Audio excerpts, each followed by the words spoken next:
The Apple Watch Series 10 is only a few months away, and this year it seems like we're getting some very impressive changes to the Apple Watch lineup. And I also think this is kind of foreshadowing some Ultra 3 details we may get, so we're also going to touch upon that. But to start off with, probably the big kicker for the Apple Watch Series 10 is actually the larger display. So the Apple Watch Series 10 or Series X, but it's going to be called Series 10 just like the iPhone 10 was, but probably be tagged Apple Watch Series X. So that does mean the same thing, although after the confusion with the iPhone 10, I think it's best Apple just calls it Apple Watch Series 10 and just drops the X just for the confusion factor, but we'll have to see in September when it comes out. Now, we just got a leaked CAD for the Series 10 Apple Watch, and it actually seems to be lining up with what some leakers like Ming-Chi Kuo are saying, and I definitely have to say, personally, I think this is probably the design we're going to see. I don't see Apple changing it that much. I almost feel like they have the Apple Watch design nailed down, that they should almost just focus more on sensors and then kind of redesign from that aspect of, let's bring, all these health sensors, and then, as the Apple Watch has to change, the Apple Watch can change. So we're going to talk about the sensors in just a couple of seconds, but let's get back to this leaked CAD, because it's actually revealing also something that is going to be a change that not a lot of people thought was actually going to happen. We actually thought that there was going to be a new band mechanism that would be magnetic, although it doesn't seem that Apple is changing that based off of this leaked CAD, as the band system is going to stay the same. But where it will be very interesting to see how the bands actually function later on this year is actually because of the screen sizes. So the Apple Watch is rumored to come in 2 screen sizes because the Series 10 is going to have a larger screen, so essentially edge to edge, and get rid of that little tiny black border we have on the Series 7, 8, and 9. So it's definitely due for kind of an expansion, I feel like, but right now, as it stands, it seems that the Apple Watch Series 10 is going to come in a 45mm and a 49mm. Now, yes, you did hear that correctly, a 45 and 49, so that means no more little Apple Watch. Now, if you know anything about the current Apple Watch lineup, you know that the larger Series 9 is 45mm and the Apple Watch Ultra is 49mm, and the bands are completely interchangeable.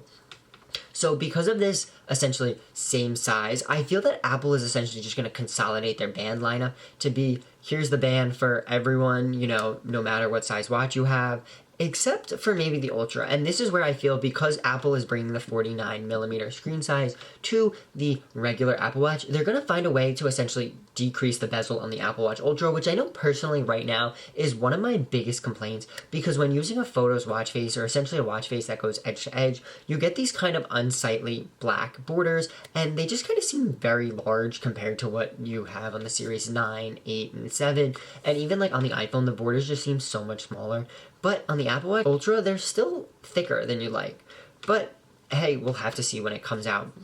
Now, this is also a 2-inch display on the Series 10, which is up from a 1.7-inch display, so we're getting 0.3 inches larger, which is definitely going to be a significant change, and where that 45mm and 49mm size come from, because Apple actually says the size of the watch based off of the active screen real estate. So the Apple Watch Ultra is 49mm because of the screen, but there's still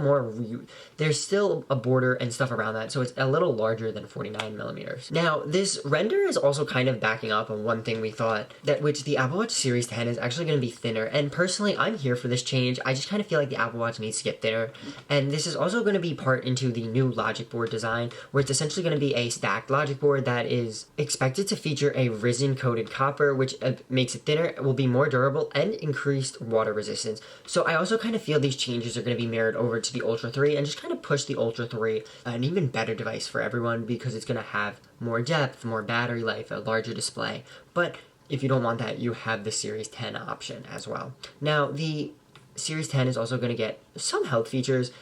Personally, I think we're going to get a redesigned blood oxygen sensor, as I feel because of the ongoing patent battle with Masimo, Apple has probably been working on this behind closed doors, just so they can restore that feature to the Series 9 users, although they probably won't be able to until this lawsuit's over. But with the Series 10, they'll be able to do it essentially their own way, I feel, and then bring that also to the Ultra 3, and then that way users won't have to essentially not have this feature, whereas they've been able to have it before. Now, you can still go to a third-party retailer and buy an Ultra 2 or Series 9 with working blood oxygen right now as of recording this video, but it'll definitely be very interesting to see kind of how, as time goes on, how scarce those are, or even if we're going to have blood oxygen tracking until this is over. Now, this display is also going to be more power efficient and OLED just like it is now, and being more power efficient, I think this is also going to be the year we see Apple finally say the Apple Watch has more than 18 hours of battery life. You know, even if they say 22 or 20, kind of anything would be a improvement over what it stands now, because if you say, oh, we got 22 hours of battery life,